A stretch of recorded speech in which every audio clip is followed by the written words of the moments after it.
Raise the roof with shout of praise. Spirit is in this place. Raise the roof with shout of praise. Spirit is in this place. Raise the roof with shout of praise. Spirit is in this place.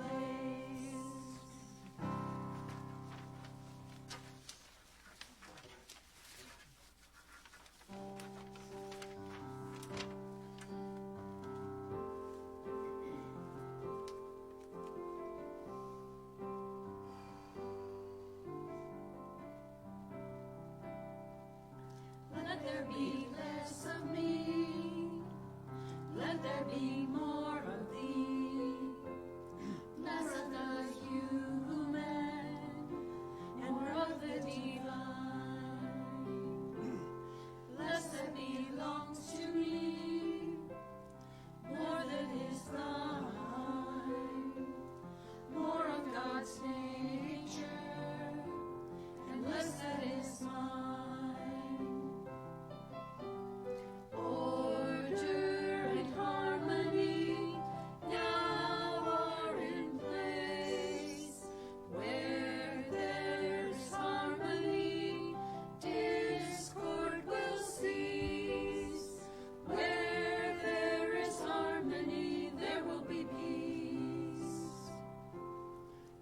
Personality, individuality, more of the Spirit self shining through me. Teach me humility, let me your servant be. Give me serenity, selfless and free.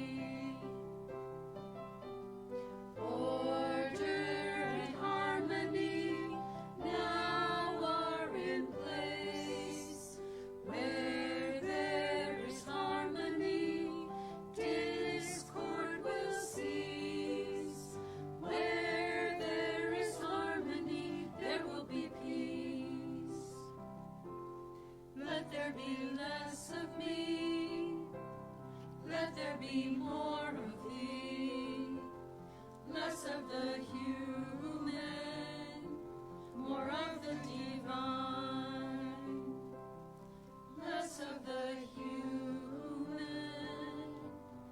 more of the divine.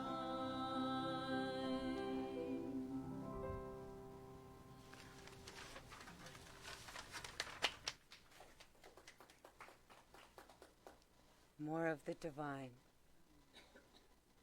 And it's in the divine that we know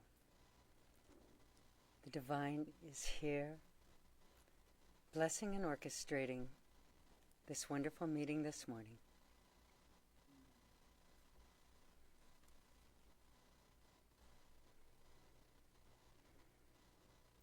So since this is the first Sunday of the month, we say our mission, vision, and purpose. So if you would join me in saying our purpose: to awaken and inspire love and oneness. Our vision: we are an empowered, uplifting, inclusive community. And our mission: to teach spiritual transformation with grace and joy. All right.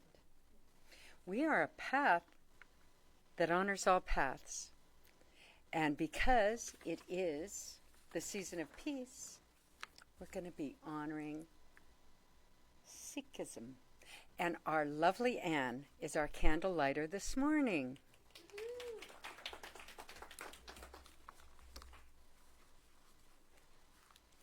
And as we begin the ceremony that celebrates this oneness of life, we're going to light a candle for Sikhism. In Sikhism, peace flows from living in the remembrance of God while serving humanity selflessly. Sikhs believe in one God, the equality of all people, and the pursuit of justice through compassion and courage. True peace is found through humility, honest living, and service, Siva, recognizing the divine light present in every being. A Sikh peace prayer. O one divine light, guide us on our path of truth and humility. May we live in remembrance of you and serve all with compassion. Let justice, equality, and love prevail, and may peace dwell in every heart and every home. Because it is the season of peace, we are going to light a candle for peace. And during the season of peace, we're halfway through. It's 64 days between January 30th and the April 4th, which commemorates the murder of Mahatma Gandhi and Reverend Dr. Martin Luther King. And during the season of peace, we'll just hold peace in our hearts. And remember that Pema Chopra said that she said that the true practice of peace, she said more than that. She said all of that. And then the final candle, the last candle, we're going to light the healing candle of love, and we invite you in the stillness of your own mind to bring to your awareness the names of anyone you wish to be included in this healing flame of love and light and peace.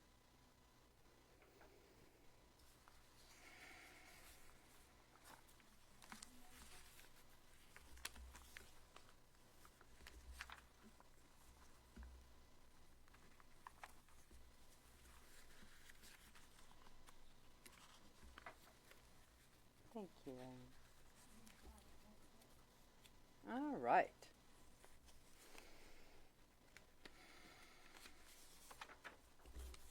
And our sacred quote. Be still and know that I am God. Psalms 46:10. The voice of God whispers in the heart so softly that the soul pauses, making no noise, and strives for these melodies, distant, sighing, like faintest breath, and all the being is still to hear. Stephen Crane.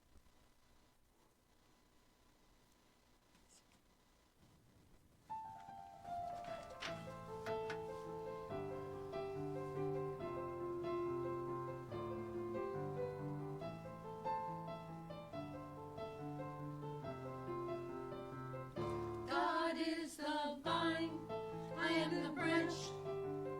God is the living tree. We are all one, we are connected.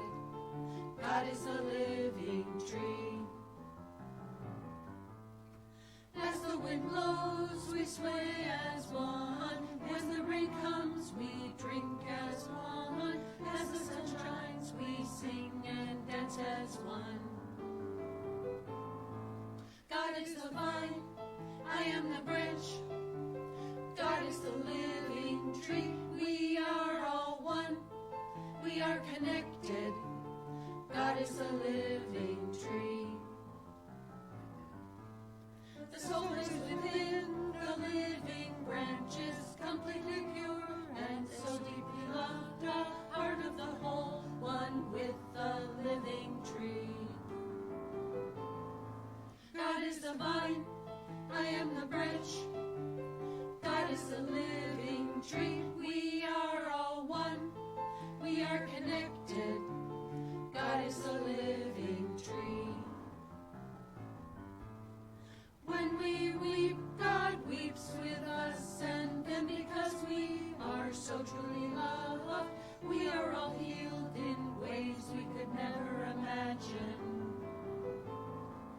Through the darkest night, we hold tight, feeling divine energy flow, resting, rejuvenating, seeking to learn, ready to grow, safety, always connected. God is the vine, I am the branch. God is the living tree. We are all one, we are connected. God is the living tree.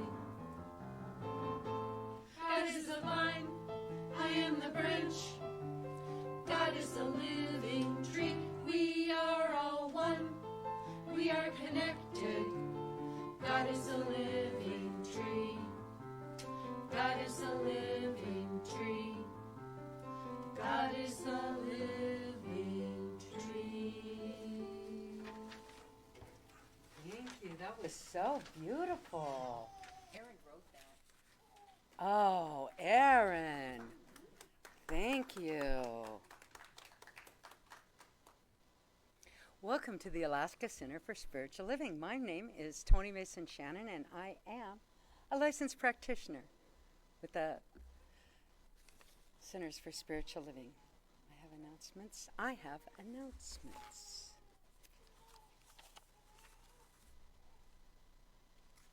Today, don't forget to stay for this exciting workshop. On the first Sunday of each month, we're going to give a short, it's not really a workshop, a short introduction to the Alaska Center for Spiritual Living. Well, Centers for Spiritual Living and what is religious science. So that'll be the first Sunday of every month, which of course is this month, or this day, at 12:15 to about 12:45, just right over there. So come on in and see who we are and what we believe. On the first Wednesday of every month, we vision for peace. Now, this is part of the season for peace, which I mentioned before that we are about halfway through, and it's by phone. We do it every month, and it's wonderful. So you just call in. The numbers are here. They're also on our website. Call in about 5 minutes. It's at 7 o'clock, the first Wednesday of every month. Call in about 5 minutes early, and you will be happy you did. On Saturday, March 7th, join us for all or part, in person or on Zoom, of the Oneness Prayer and Meditation. At 10 a.m., there's silent meditation. At 10:30, there's sacred readings and meditation. At 11 a.m., there's sacred sharing. And at 11:20, there's healing affirmative prayer. And it's absolutely enriching. It's led by our wonderful Colleen and Bob. The Alaska Center for Spiritual Living presents the alchemy of turning illness into wellness, into peace. Dr. Ed Bauman and Chris Clay Bauman. That'll happen on March 22nd from 12:30 to 1:30. In a world navigating turbulence and rapid change, how do we cultivate resilience, health, and lasting peace? Drawing from nourishing wisdom to activate well-being and the spiritual principles of the Baha'i faith, Dr. Ed and Chris Bauman guide us through the powerful connection between nourishment, consciousness, and peace. They're going to explore how illness can become a doorway to transformation, how daily practices build vitality and clarity, how wisdom becomes actionable in everyday life, how prayer, faith, and service create personal and societal peace. It's interactive, practical, and inspiring. So come and be part of the conversation. On April 11th at 1 p.m., you're invited to join our beloved Norma Hannon's family in celebrating the life of our beloved Norma. So on that Sunday, stay after for the memorial with Food and Friends. Sorry, what? It's a Saturday? Oh, okay. I'm so sorry. It's a Saturday. Of course it is. April 11th. So it's a little while. Mark your calendars. Every Wednesday, we have an online meditation held in Zoom. It's 5:30 to 6 Alaska time. It's led by Reverend Linda, and the Zoom information is available online. Also, we are still searching. If you're looking for a way to serve and you don't have that much time, we're searching for Vision Corps members. And we're asking that you make a 1-year commitment and you come. So you need to have taken a foundational course make a commitment to a year of visioning, and then it's on Zoom the first Monday of the month from 7 to 8. It's a wonderful experience, and it's wonderful for the center. So see me or Colleen if you're interested. And I think prayer. We pray.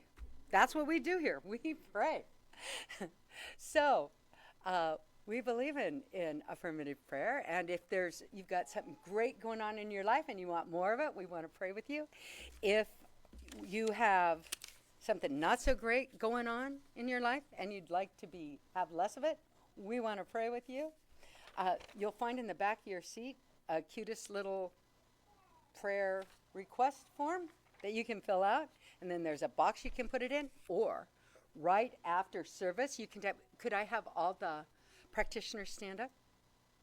We're a bunch of us, so we have Stevie, myself, Karen, Robert, Colleen, Cynthia in the corner, Judy, any one of us. We would love to do a one moment miracle, where we'll know the truth for you, for whatever is going on with you. If you're having a fabulous day, or if you cried yourself to sleep last night, just tap us on the shoulder and we'd be happy to pray for you. Also, if none of those are appealing, we have an online form. You can just go online, fill it out, goes right to Reverend Linda. She zips it right to the practitioners, and we will know the truth for you. Now what? That's that. Okay, let me just check my little notes. I think I've got it going on here. I did not tell you that we are on Eklutna land. And so it is with gratitude and joy that we appreciate that it is Eklutna land that we are meeting on this morning. And I think it's back to the lovely music.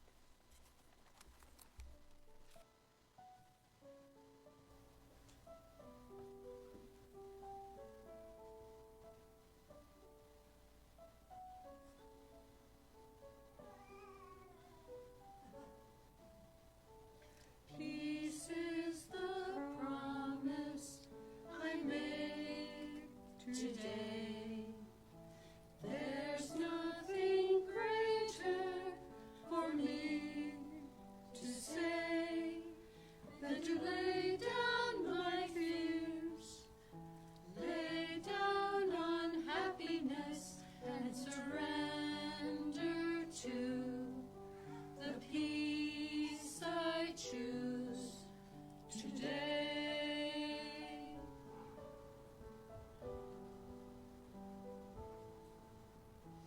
Peace is the gift that I give today.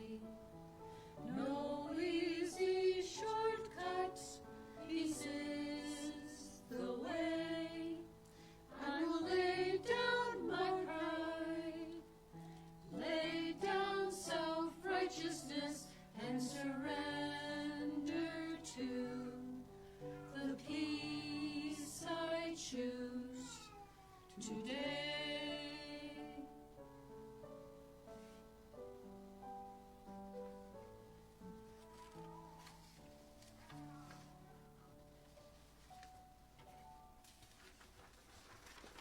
Thank you so much. It's so beautiful.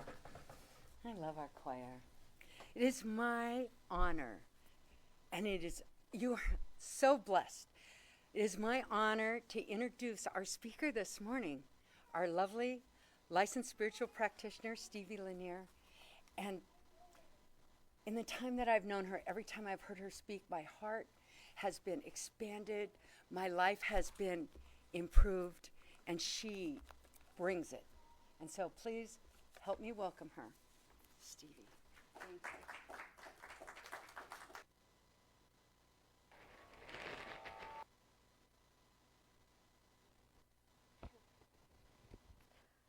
Well, good morning. Mic check. Oh, sounds like you guys can hear me okay. Aaron, we're going to have to talk after service. You almost took me out with that song. You almost took me out with that song. I'm like, I'm supposed to talk after this, and I just don't have words anymore, ironically, because the title of my talk today is The Volume of Silence. And I just want you to sit with that for a little bit. The volume of silence. My mom was born April 9th, 1974. By the time she was my age, she had already had 5 children, me being her middle child. She was a proud mother. She was a mother very, very young, but she was a proud mother and took a lot of pride in protecting her children to the best that she could. My last talk was called Molting Season, and if you happen to be here for it, if you heard it online, it was referencing the year of the snake coming to a close. In Chinese astrology, the years come to a close in February, so a little bit different than our Western New Year being January 1st. And I talked a lot about the snake and the theme of the snake and the symbols of snake, and it spoke to me very, very deeply.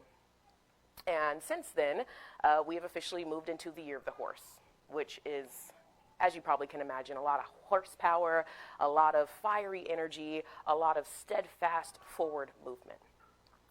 Now, while today I'm not really going to talk too much about the horse, I am going to talk about themes. And as I'm coming off of the last title of my speech being very, very heavy on Chinese astrology, I thought about my mother. Now, her zodiac, according to the Chinese astrology, is a tiger. And she had a den of tiger cubs, like I said, by the time she was quite young. And if you think about a tiger, one thing that they are known for is their roar, right? Being able to have a voice that is so loud in the jungle that prey, predators, all will hear. And my mom had that. I am a speaker, I'm a musician, and I use my voice a lot, and I learned direct hand from somebody who was not afraid to use her voice, for good, bad, and ugly. She had that roar. She had a very, very mighty roar, and she still does to this day, but it feels a little bit different. She also made it very well known that I was her rooster child, which growing up, I did not feel like that was very cool. I didn't really care for the idea of being the rooster of the children, and my other brother is a dragon, and my other is an ox, and my sister is the goat, which is greatest of all time, and here I am, the rooster. I always kind of felt like, okay. But my mom was like, no, you're the rooster, and when you have something to say, everybody hears it too. I was like, yeah, cock-a-doodle-doo, okay, gotcha. This dynamic that we've had throughout our life has always changed, right? Mother and daughter. I'm looking at a group of a lot of women here, so you guys are either daughters or your mothers, so you can probably relate to your own degree. And as our relationship has changed over time, the beckoning of voices, the roar versus the call, the crowing, which is what it's technically called when the rooster makes its famous noise. Our relationship has changed a lot over time, but my entire life, my mom and I have always kept some kind of communication, whether if it was a little bit of like at each other's throat communication, or if it was like, hey, she's calling, she's got a lot to say, she's keeping me updated. About 5-6 years ago, my mother moved to Michigan, and it was a big change for me. My mom and dad had always lived in Alaska, and though they separated from each other some time ago, they both were always here and grounded and planted. So her leaving was a major change in my personal life. My baby brother moved with her, and then shortly after that, my little brother moved as well.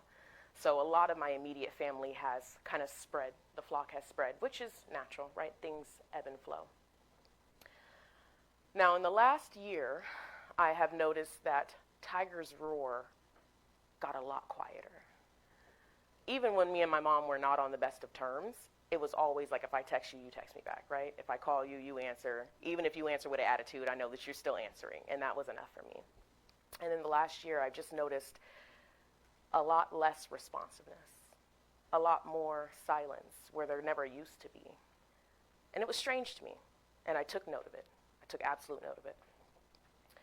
Well, last Christmas, really not that long ago, roughly 3 months ago, I got a text from my baby brother, and he said, hey, call me when you get a chance. And there's something about that. First of all, they know not to call me if they don't text me first, so I do appreciate that. But there was something about that it just immediately sat in my stomach, and I was thinking heavily about my mother. Well, I called him, and in that phone call, he told me that I needed to come and see them. he had mentioned that what I had known formerly as regards to my mom's health and her going through some things that seemed like minor issues over the past couple years had become major concerns. You know, I'm not there in person. So when the youngest says, hey, we need you, what do? You get up and go. Now, being that was already a deep feeling in my heart that maybe something was going on with my mother, something was changing, you know, the silence speaking volumes for itself, I made some pretty abrupt moves so I could see her almost immediately. So I made a trip to Michigan, and it was mid of January. You can imagine, Michigan's kind of like Alaska this time of year, so it was intense. They had a crazy cold spell. I happened to be there at a time where they had trees exploding. I don't know if you guys heard of that on the news, but it was because of how cold it was getting, rapid temperature drops in areas where moisture levels are higher because Michigan's surrounded by a whole bunch of Great Lakes. So there's a lot of weird phenomena happening in this time that I had gone to Michigan. During this trip, it was also the first time that I've traveled and rented my own vehicle. I've had the luxury of, during my travel, always being able to be a passenger princess. Never had to really drive myself around in the States. And there was something really liberating about having my own vehicle because I could come and go, and I needed to have that mobility, helping get her where she needed to be and also taking myself back and forth since I wasn't staying with them at the house. But something else happened with my time on these long stretches of road. Now, I lived in Wasilla way before I lived in Anchorage, and it was deep out like Big Lake Pittman. If you know, you know, and if you don't, well, I'm going to tell you. Stretches of road that don't have any lights, that are very windy, very curvy, if I may say. And as a kid, when I lived out there, I never drove. It was before I got my license, but I remember being in these car rides, and it was like, no matter how dark it was, you could tell the lay of the land based on the twists and the turns, and I always knew when I was almost home. So when I found myself in Michigan driving and being on foreign land to me, lands that I do not know, but feeling this familiarity, like that inner child that was like, okay, this feels like something I've been through before. I'm behind the wheel, crazy weather, but I know I've got to get to where I've got to go. I spent a lot of time just listening to music, finding myself centered on those drives back and forth. Now, I don't want to get too deep, but it's like our toes are already in the water. Upon that trip, I found myself in a situation that nobody really wants to find themselves in, having to be confronted with reality's darkest of dark turns. My mom had been fairly silent with me, and after seeing her in person, I pretty much understood why. Her health had taken such a quick, drastic turn, a terminal illness that she was not ready to talk about. The last time I saw her, completely mobile, agile, up, doing the things, bouncing around, loud as could ever be.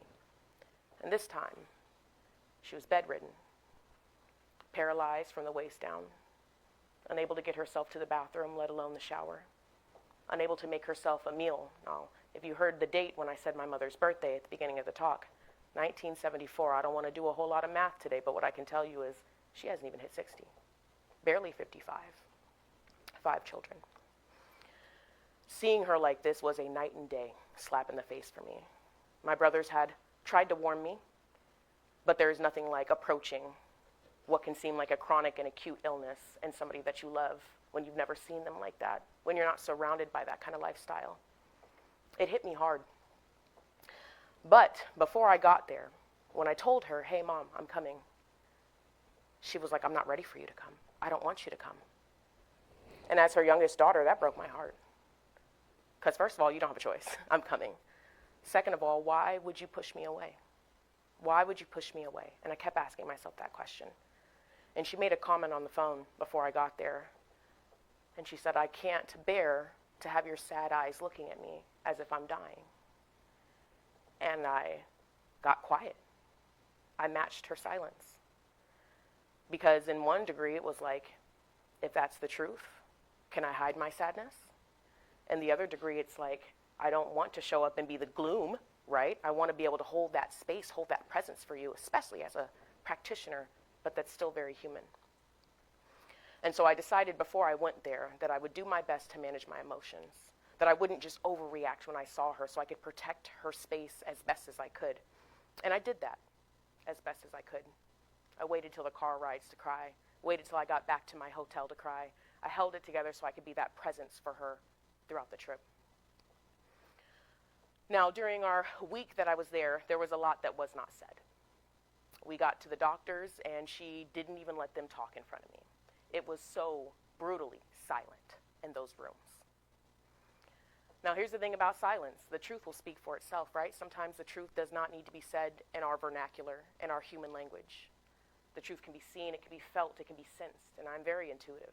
Hence me making it a priority to go before I really knew the details of what I was walking into. Now, on these long stretches of road that I found myself driving on, I noticed something kind of strange, and I clocked it, but it didn't clock me yet.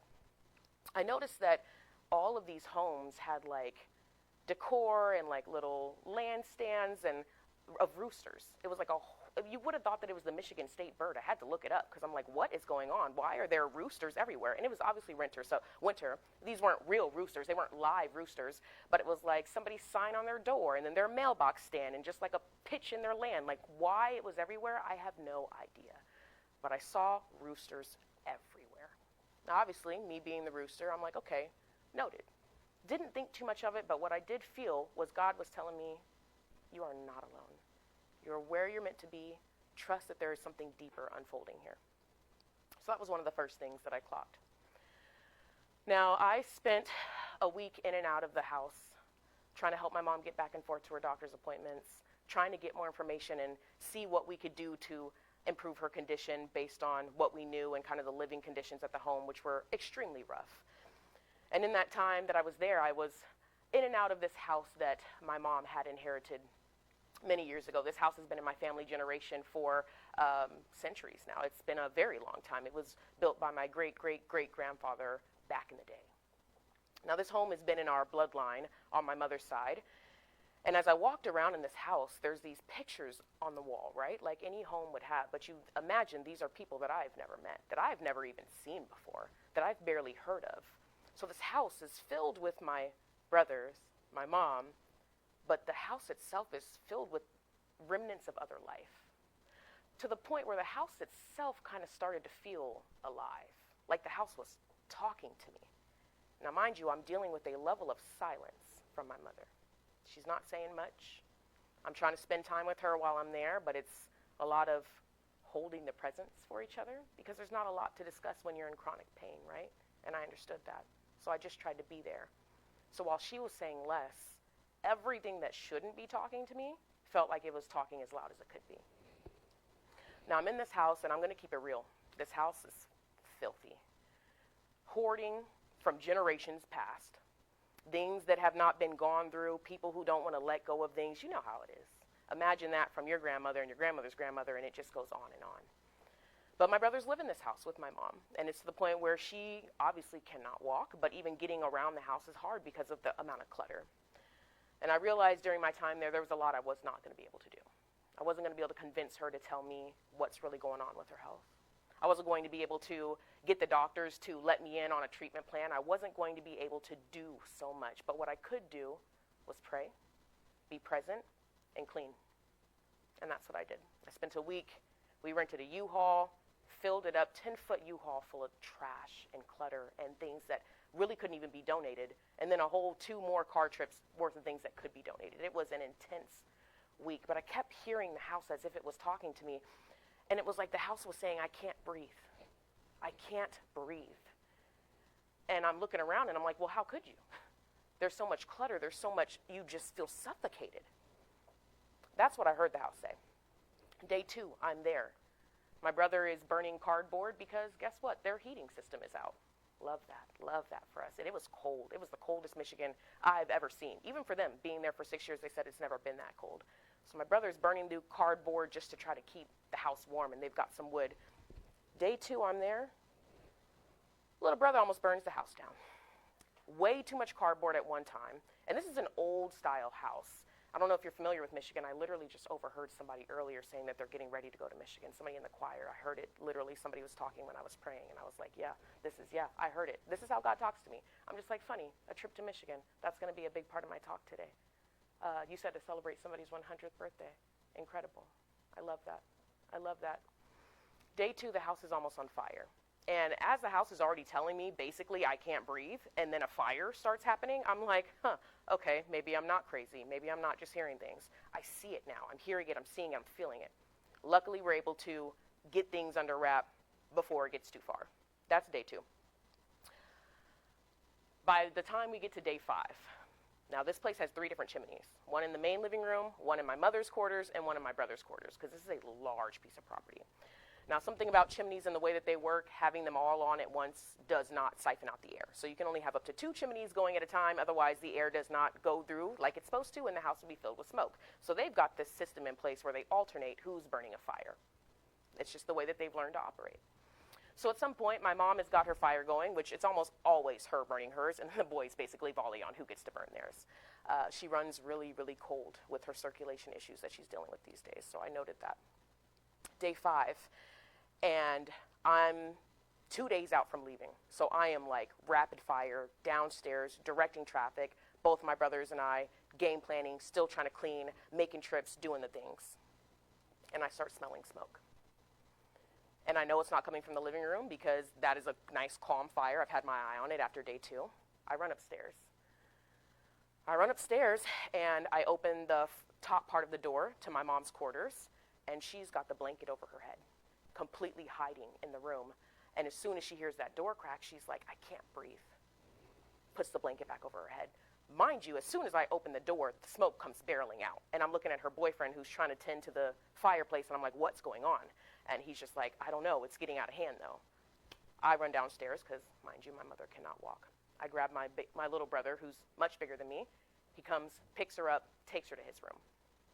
This is now the 2nd time since I've been there where this house that's telling me I cannot breathe, now my mom saying I cannot breathe, is almost on fire. Now this fire ended up being a lot worse, and it took a lot more to get it calmed down. I'm surprised they didn't call the fire department, but you know, some families just like to take care of things on their own.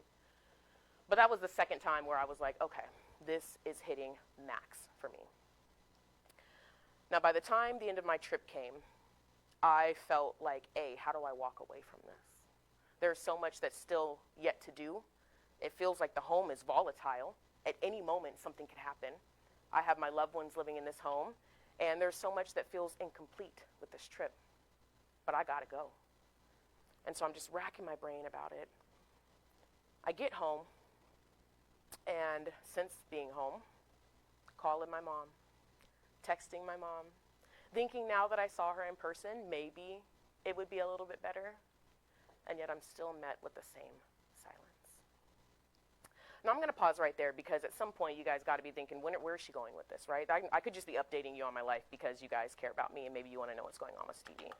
I wrote down a brilliant breakdown of how I wanted to make this talk make sense for people. And God just kept telling me, girl, you just going to go up there and talk. I have my points, I do. But God just kept saying, I just need you to go tell the story because it is riddled with so much truth. But I do want to take it back to my key points today. The inherent limitations of human language. You know, we spent many years having to learn English. And if anybody comes from any secondary languages or maybe English even as your secondary language, you know that it takes practice, trial, and error to learn vernacular, grammar, spelling, vocabulary, sentences, all of these things that have to be learned in order to communicate with one another. But how limited is it? And I kept thinking of this while I'm being met with somebody that I would expect the roar from, that I'm used to hearing all of the, anything that you could say, all of the popping off, and it was so quiet. And I just kept thinking about how much Spirit has talked to me in every way other than the words of my mother since she has gone quiet. And I kept thinking, this other language, this other way that Spirit talks to us, is this our native tongue? Have we been playing this facade of the human language, thinking that these words can actually depict what we feel when there's something so much deeper that's so much larger and goes so much wider than the English language? You think about connotations and how context makes a difference on even understanding the simplest things. I could have a conversation with somebody today and they could leave and tell somebody else that I said something completely different, right? But they heard what they heard. And that's just how truth works. That's how words work. So I started to really think about language being inherently limited. And the oldest language, if you go back and really think about it, it was pictures, it was symbols, it was numbers, it was hieroglyphs, it was all of these different ways that we communicated before we decided we were going to use these words. Now, I feel gifted with words, and I am so grateful for them. Please don't get it twisted. But I feel like I have been confronted with the times when the words don't work, when we can't find the words, whether if it's because of health conditions, if it's because of where our lives take us, if it's distance. Sometimes the words just do not work. It can be really limited. I started to think of the emotion wheel, if you've seen it at the doctor's office, which I spent a lot of time at when I was in Michigan, and sometimes they'll ask you how you're feeling, and the simple wheel has like maybe 7 different options, right? Or you can just choose like the faces on how bad you feel. But recently I came across a wheel that was ginormous, and it started with the most basic emotions: anger, happy, nervous, sad. And then each one of those had a subcategory, and then each one of those words within that had another subcategory. It was insane. An example that I took was, maybe you thought it was anger, but unfortunately, if you look a little bit deeper, that anger was actually irritability that came from aggravations from your boundaries being overpassed, right? But we just say something as simply as, I'm angry. And sometimes just leaving it at that, it leaves us unresolved, and we don't get a chance to dig a little bit deeper and learn a little bit more about ourselves or what Spirit is trying to tell us. So I kept thinking about language, how limited it is, and how can I expand on how I'm able to connect with myself, my higher self, and maybe the higher self of people that I know and love if it's beyond this English language. So I started to think about this cosmic signature, right? This way that Spirit talks to me. As a child, my father would always point out on the clock when it was 1, 2, 3, 4. 12:34 p.m. was usually the time of day. It wasn't too often that he was pointing out 12:34 a.m., but we had those moments as well. It would be either 1, 2, 3, 4 or 1, 2, 3. He would always point it out. And as a kid, I was like kind of obsessed with it because I'm like, yeah, you're so cool, Dad. Like, you always see the clock at that time. But I asked him, what does it mean? And it was kind of like, I don't know. But it always happens, and I like it. And it was as simple as that. And as a kid, I became pretty obsessed with numbers, really, really young. It was unexplainable how obsessed with numbers I was. Turns out I really liked math as I got into school, but it wasn't the same. It wasn't math. It was something about the language, almost like a Morse code when I would see numbers. As I got a little bit older, it started off as 1111, which I think is where a lot of people start, right? You start to see that and you start to feel connected. Something else is talking to me. There's a code that is woven to wake me up, and that's what 1111 was for me. These days, it's not just 1111. It will be something as random as a 472, but I saw it 4 times in the same day. Something that isn't an immediate pattern because of the repetition, but you see it so many times that you start to recognize that there is a definite message here for me to interpret. That is one way that I have found that God has always talked to me. Now, I'm very musically inclined as well. And so music is another way that I feel like Spirit will talk to me. So many times where I am in the middle of a conversation with somebody, and there'll be music playing in the background, and then somebody will speak words to me that happen to be at the exact same time that the lyrics played. It's like both of my ears are in 2 different places at one time, but we're hearing the same exact language, but it's 2 different messages coming through. That is how Spirit is talking to me. I've always been an avid dreamer. I get signs, I get messages, all these things that happen through our dreams, and I think that that is another gift of how this cosmic signature, this language has made itself clear to me. As of lately, it's been a lot of animal totems, hence the rooster. I talked a lot about the snake last year, and that came up several times, and so I'm starting to almost like rewrite a code so I can understand when Source is trying to convey information to me.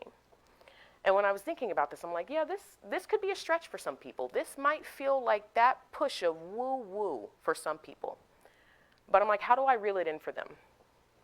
If your dog needs some water, some food to go outside, that dog lets you know, right? I'm sure that dog isn't saying, hey. And if it does start saying, hey, then that's not a dog, just saying. But your dog has a way to communicate with you, right? Your pets have a way to communicate with you. I've got 2 cats at home, and they have gotten it down packed. They know how to let me know what they need.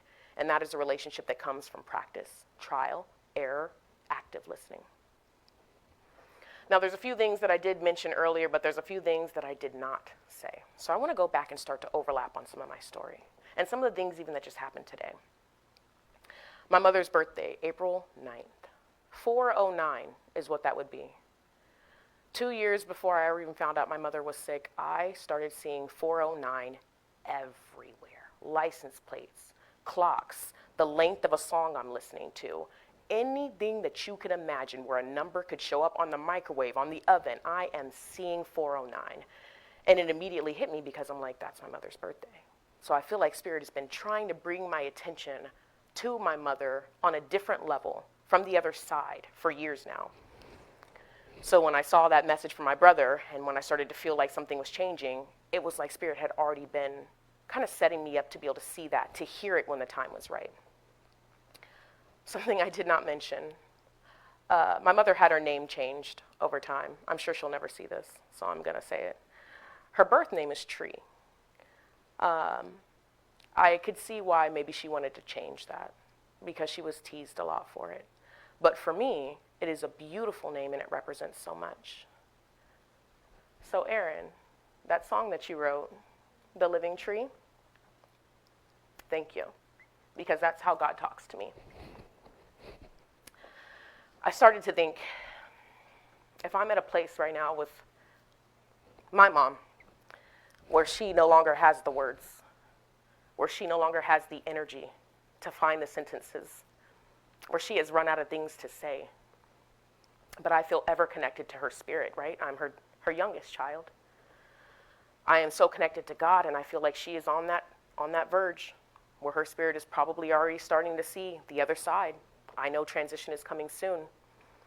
I started to think, would she be able to communicate with me through spirit? Would God start to speak her voice in this infinite language to make up for what she can't tell me in real life? And that's exactly what I'm seeing. The living tree. You know, every time that we come into a Sunday service, usually I imagine the practitioners partner with Erin to give her ideas on what songs to choose. I have failed to do that every single time I do a talk. And where I could look at it as a failure, at this point, I allow that room because I trust so deeply in your connection to Source. And every single time I've done a speech, you have put together songs that have been so spot on, but today was so much deeper. And that I will run with that for the rest of my life. What I didn't say earlier, that second time that the fire had started in the house in Michigan, where I ran upstairs and my mom poked her head out, helpless. She hadn't even yelled to let anybody know she needed help. Where was the roar, if there ever was one?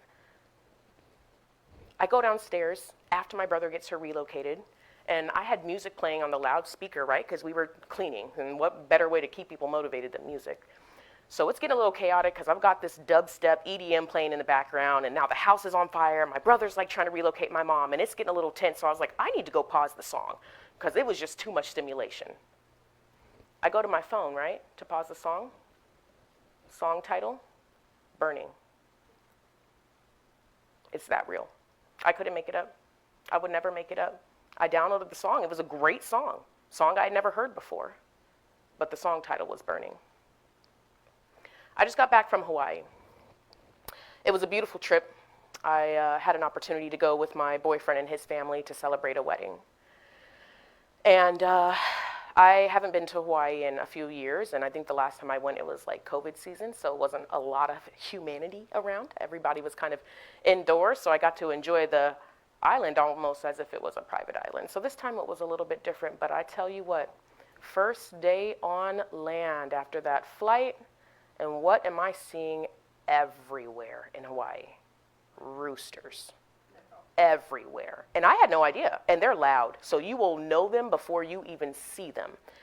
So where it was a decal, right? A decor, a sign when I was moving through Michigan, not even a month later, and now it's a real living animal. And I'm surrounded by them. Funny how the signs continue to talk to me.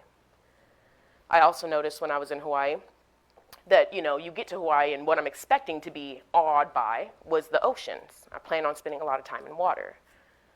But what really caught my attention in Hawaii that I was not expecting was the trees. Not the palm trees. these beautiful, large tree structures that had roots that were so wide and so vast, it looked like the tree that you would find Buddha under. And as I was asking God, like, how would my mom show up? What kind of signs would she send me to let me know it's her? And God said a tree. And I'm like, nah, please no. That's just way too simple, right? I'm just going to go into psychosis if I think every tree and I think of my mother. But God was like, you will know when that tree is that tree for your mother. Hence the song today. It wasn't just like I drove here and I saw trees, right? Like, it's not that simple. But there are trees in Hawaii that look like the tree of life. They look like the tree that Buddha sat under. That spoke to me. Now, the first week in Hawaii, we were with my boyfriend's family for the majority of the time, and so they picked out a lot of the activities that we were going to do. And I was down to go with it, usually pretty much down with the flow. And the last day that we had together, they had decided we were going to go to the Valley of Temples, which, if you're not familiar, is a massive memorial gravesite.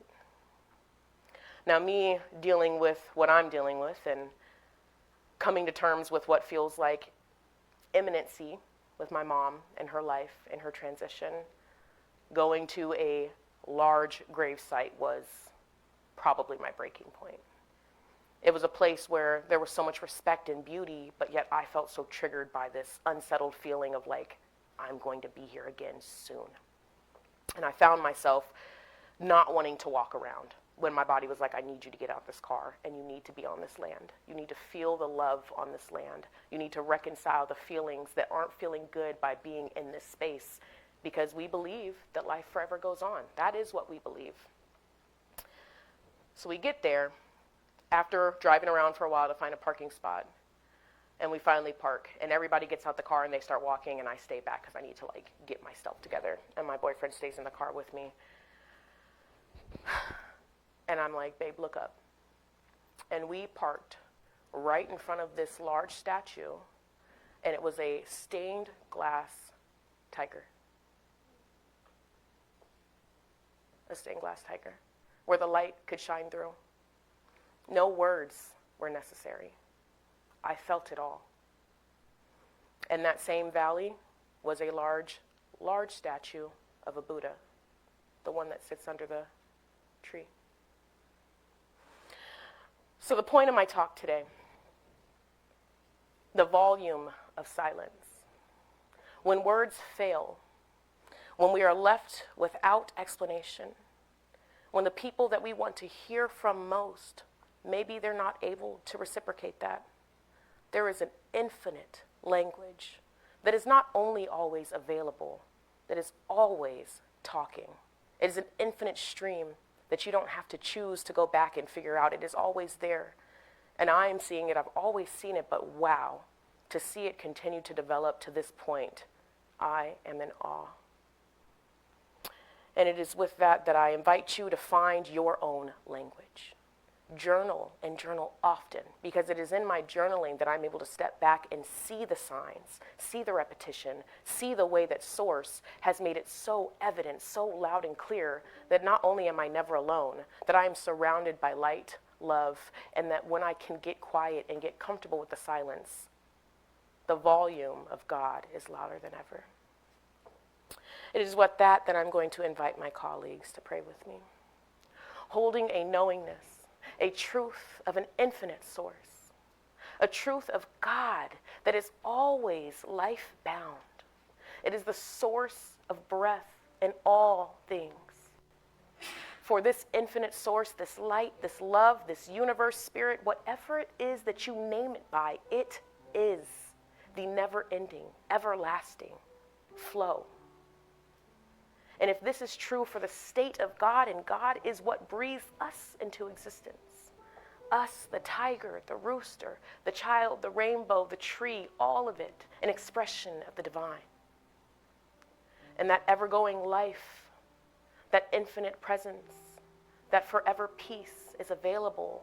It is within us. It is our God-given nature. It is woven in our DNA. I know this to be true for myself. For anybody that's experiencing temporary suffering, ailments, lack of anything in this life, I know that that too shall pass, because our truth, the nature, the dominion that we have over this life is that we can choose love. We can embody truth. And all the temporary things, all the temporary factors, they fade. The only thing that is left is that oneness, that wholeness. So it is this truth that I gracefully step into, that I allow myself to be grateful for even when I do not see it. I allow myself to step into the silence. I am grateful I seek the silence because it speaks volumes. And with that, I am able to surrender the things that I cannot control, the things that I do not understand. I let them go with peace, with ease. And I trust that there is a source that will always say yes. I am grateful to know this for myself and for every living being, inanimate and animate, in this world. And with that, I let it go. I let it be. And so it is.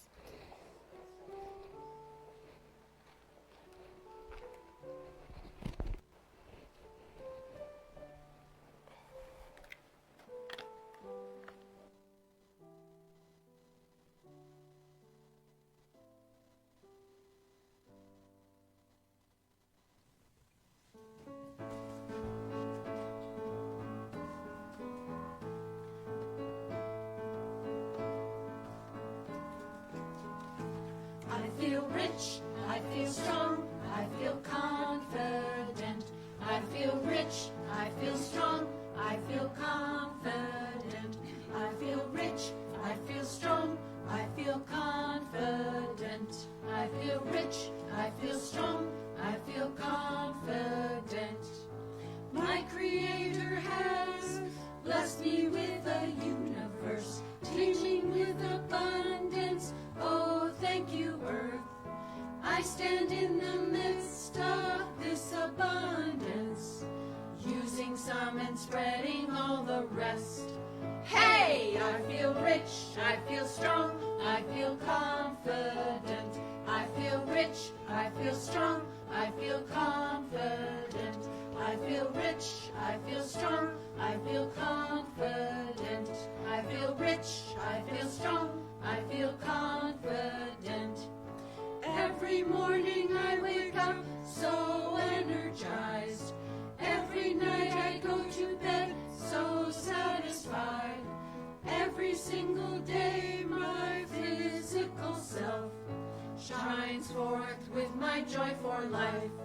Hey, I feel rich, I feel strong, I feel confident. I feel rich, I feel strong, I feel confident. I feel rich, I feel strong, I feel confident. I feel rich, I feel strong, I feel confident. I know what to say and how to say it. I know what to do and how to do it. I am an active helper in my world, saying what I feel and spreading love. Hey, I feel rich, I feel strong, I feel confident. I feel rich, I feel strong, I feel confident. I feel rich, I feel strong, I feel confident. I feel rich, I feel strong, I feel confident. Hey! All right, thank you.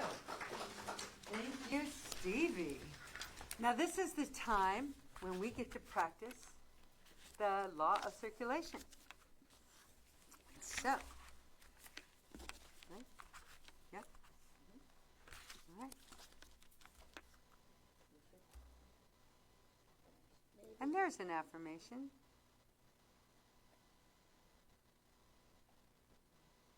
All that I say with me. Oh, put your, you hold your offering, there we go, to your heart.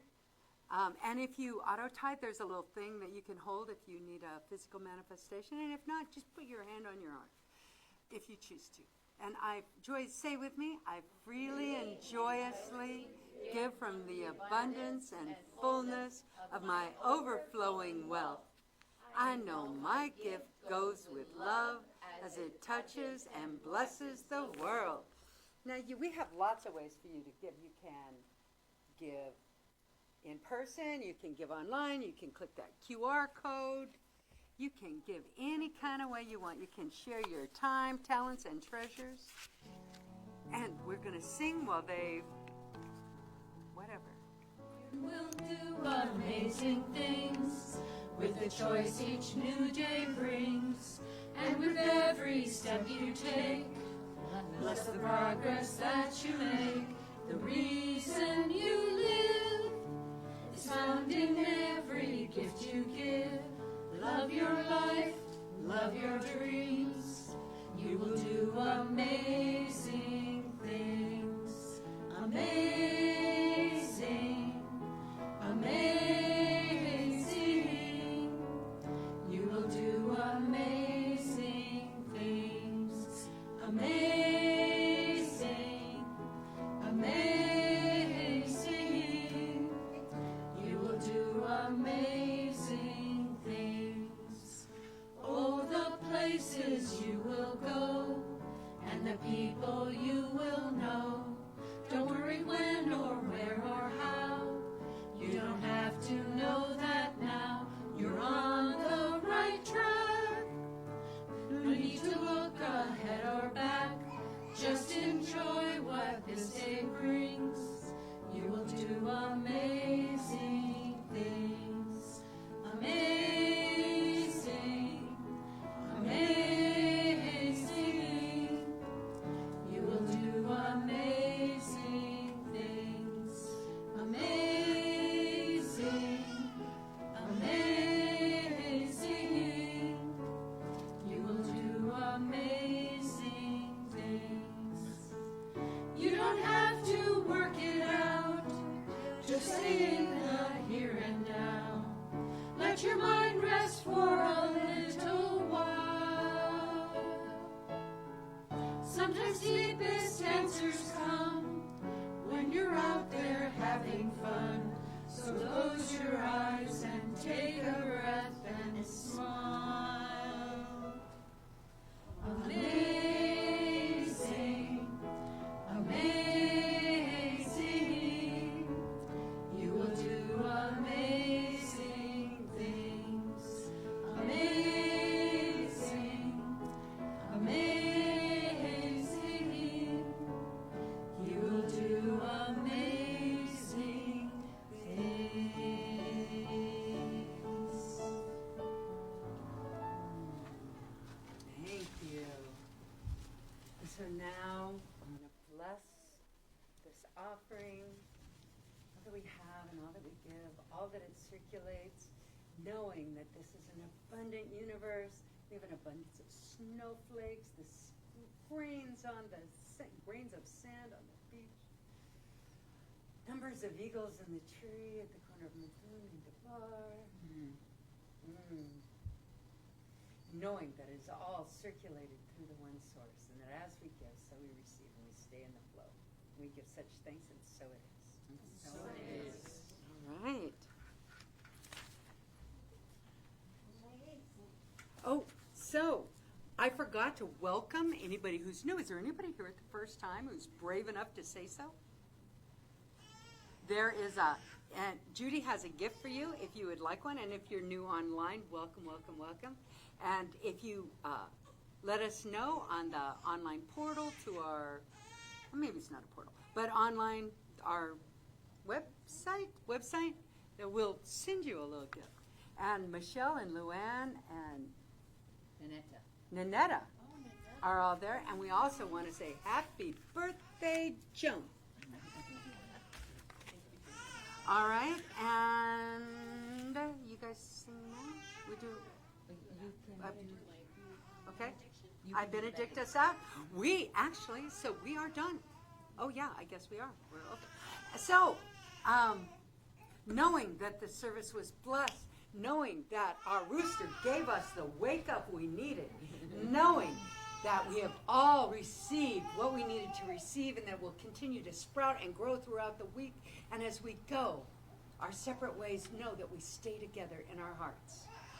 Join me in saying, and so it is.